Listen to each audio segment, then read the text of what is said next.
Kali ini kita akan lanjutkan pembahasan kita menuju ke gerak osilasi. Jadi kalau yang sebelum-sebelumnya kita udah pernah belajar gerak translasi.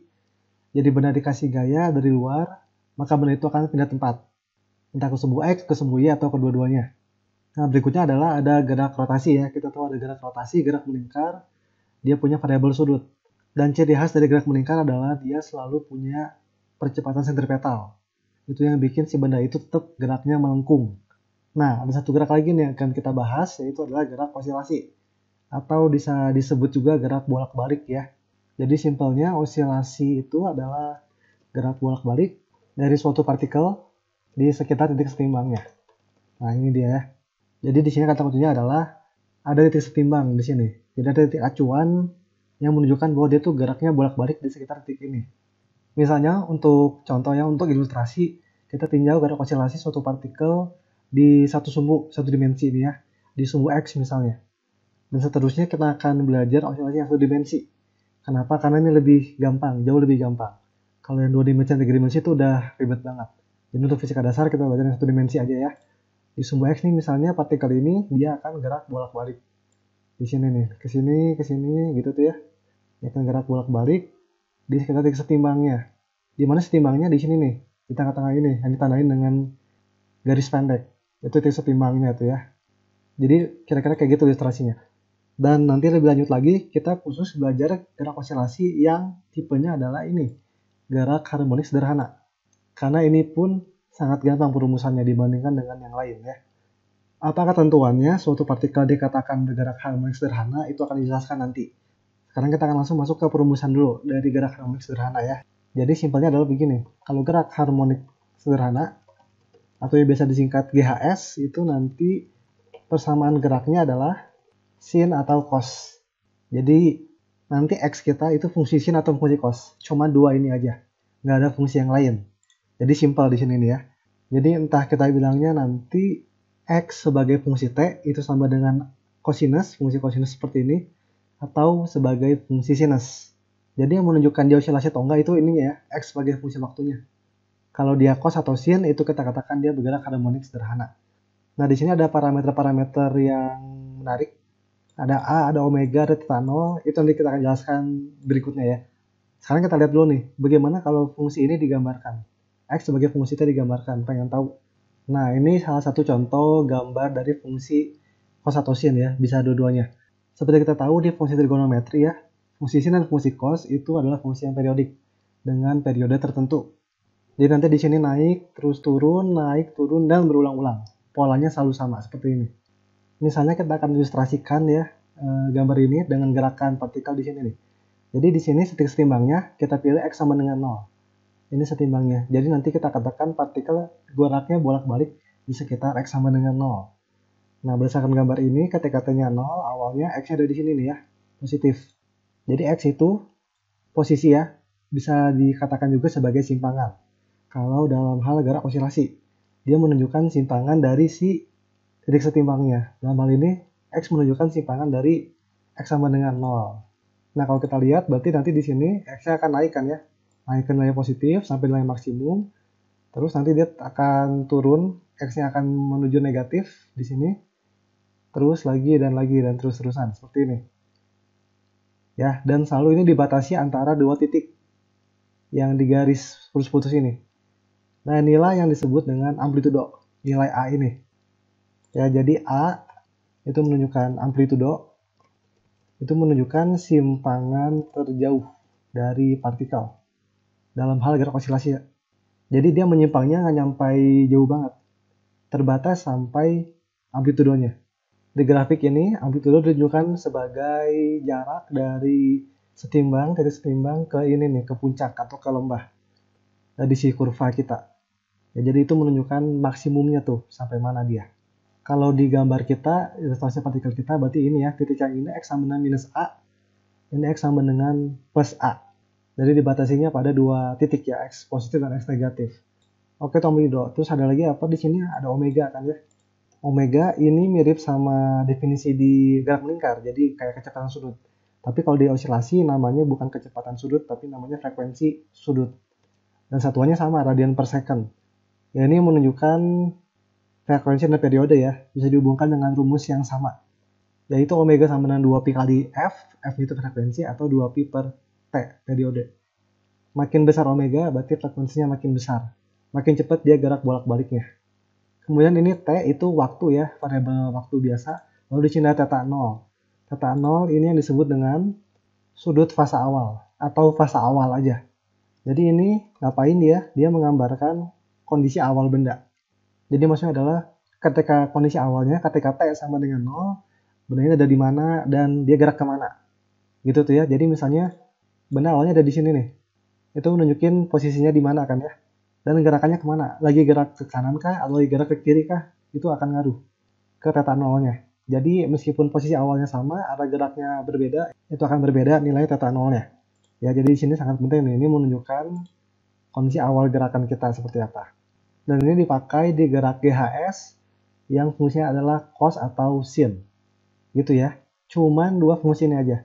Fungsi trigonometri yang lain itu nggak bisa, meskipun mereka periodik. Jadi misalnya pakai tangan atau secant itu nggak boleh.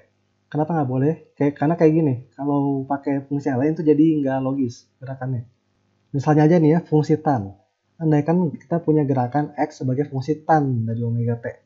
Ini kayak gini nih ya, cuma kita ganti aja cosnya jadi tan gitu. Nah ini nggak masuk akal karena gini, kita lihat fungsi tan itu dia punya yang namanya asimtot ya.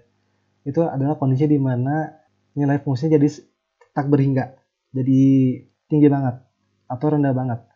Jadi bayangkan aja di sini, kalau kita analogikan di gerakannya, berarti partikelnya awalnya di 0 nih, terus seiring berjalannya waktu, dia akan X yang akan tambah positif ke kanan terus, lama-lama jadi tak berhingga. Lalu tiba-tiba di sini muncul dari minta hingga, dari sebelah kiri berarti muncul lalu ke sini ke arah 0. Berarti gini gerakannya nanti. Kalau pakai tan ya. Kalau pakai tan berarti nanti dia akan awalnya akan ke kanan terus dan set sampai tak hingga. Tiba-tiba muncul dari kiri. Dari minta hingga muncul terus ke sini. Nah, itu sama sekali tidak logis. Makanya kita hanya pakai yang sin dan cos. Karena fungsi trigonometri yang lain itu ada asimtotnya. Oke, lalu ada apa lagi? Kita punya posisi kan di sini ya, kita punya simpangan. Dan karena dia bergerak, pasti ada kecepatan dan ada percepatan. Sekarang bagaimana cara mencari kecepatan dan percepatannya? Tentu saja dengan kinematika kan ya. Kita tahu kecepatan itu turunan dari posisi. Jadi kita mencari kecepatan partikel osilasi, berarti tinggal V sama dengan dx dt. Nah coba sekarang kita lihat, misalnya kita pakai yang cos aja deh ya. Pakai X yang cos. Dari sini ya, dari X sama dengan A cos omega T plus theta 0, kita turunkan. Nah ini perlu ingat, ini berarti ya, perlu ingat turunan fungsi trigonometri dan aturan rantai. Kalau cos turunkan jadinya min sin. Jadi ini minus A sin omega T plus theta 0. Dan jangan lupa turunkan di dalam cosnya. Omega T plus theta 0 turunkan terhadap T. Sisa omega kan berarti. Jadi omeganya akan pindah ke depan. Di sini. Nah ini dia. Ini rumusan, ini V ya. Ini rumusan kecepatannya ya. Minus omega A sin omega T plus theta 0. Jadi berkebalikan, kalau X-nya cos, V-nya itu sin. Sekarang kalau percepatan, partikel osilasi, berarti tinggal turunkan lagi aja kan dari V. Karena A itu sama dengan dV dt. Jadi kita akan peroleh A-nya sama dengan, turunkan yang ini nih ya, turunkan terhadap T, sin turunin jadi cos. Oke, berarti gini ya, cos, dan lagi kita terapkan aturan rantai. Jadi omega T plus theta 0 turunkan terhadap T, jadinya omega. Omega ini pindah ke depan, gabung dengan yang sebelumnya jadi omega kuadrat seperti ini. Nah, perhatikan di sini, lihat. Ini sama nih ya, A cos dan A cos. Ya, jadi ini bisa disederhanakan lebih lanjut. Ini jadinya minus omega kuadrat X. Nah, inilah dia. Kita dapat hubungannya sangat penting banget. Ini adalah syarat dari gerak harmonik sederhana. Bahwa A sama dengan minus omega kuadrat dikali X. Jadi percepatan partikel kita itu sebanding dengan minus dari simpangan. Dan kesebandingannya itu adalah omega kuadrat. Nah inilah syarat dari gerak harmonik sederhana. Harus seperti ini. Jadi ketika partikelnya gerak ke kanan, itu percepatannya ke kiri. Ketika partikelnya gerak ke kiri, X negatif, A-nya positif ke kanan. Supaya apa? Supaya dia nggak melebihi amplitudo. Jadi ketika di sebelah kanan nih X-nya positif, percepatannya ke kiri. Supaya apa? Diperlambat dan nggak melebihi amplitudo. Kira-kira kayak gitu ya. Nah ini ya, ini penting banget deh. Karena di berikut-berikutnya ini akan dipakai selalu. Oke, sekarang kita akan coba contoh soal ya. Bagaimana cara menerapkan rumus-rumus yang kita udah tahu.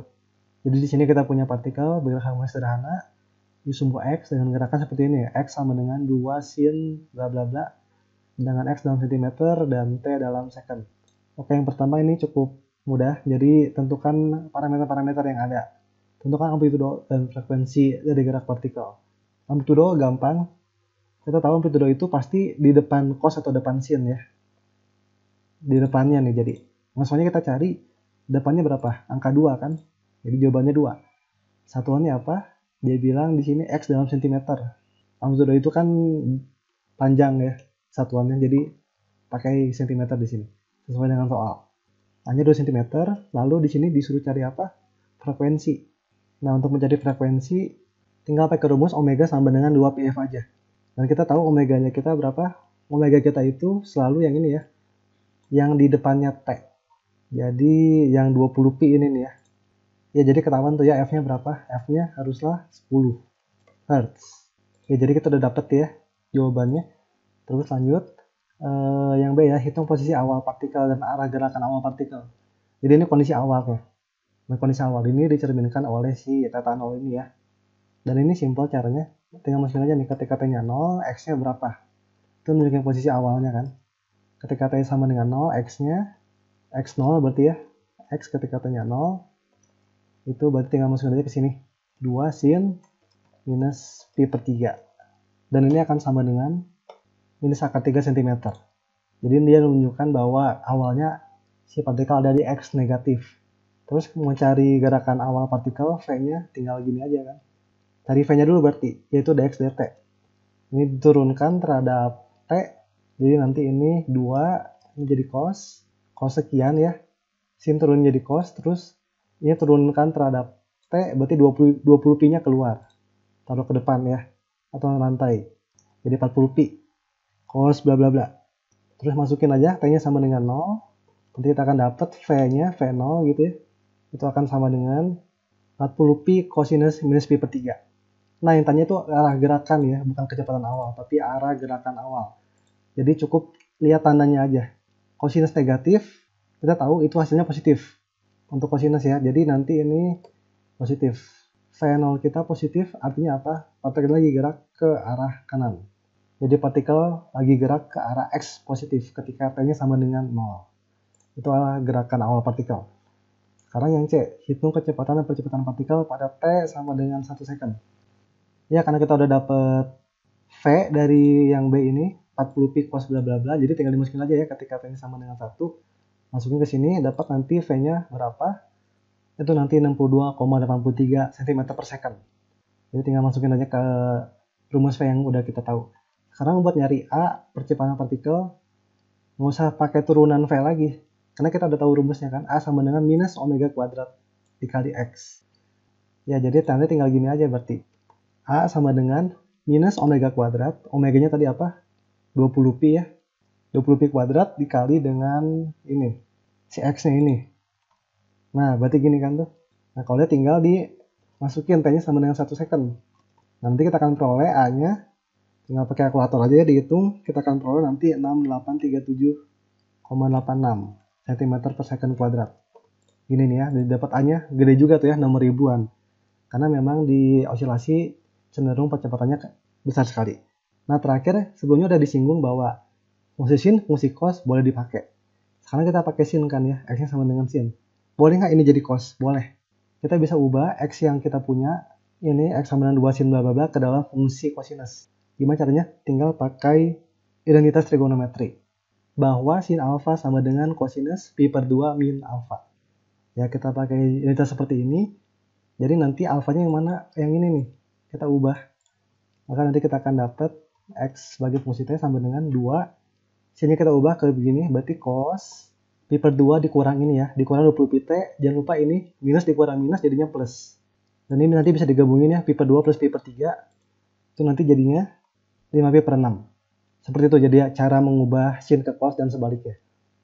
Oke, sekian untuk pembahasan materi kali ini. Semoga ini membantu kalian dalam hal memahami gerak osilasi. Sampai jumpa di video yang berikutnya. Terima kasih.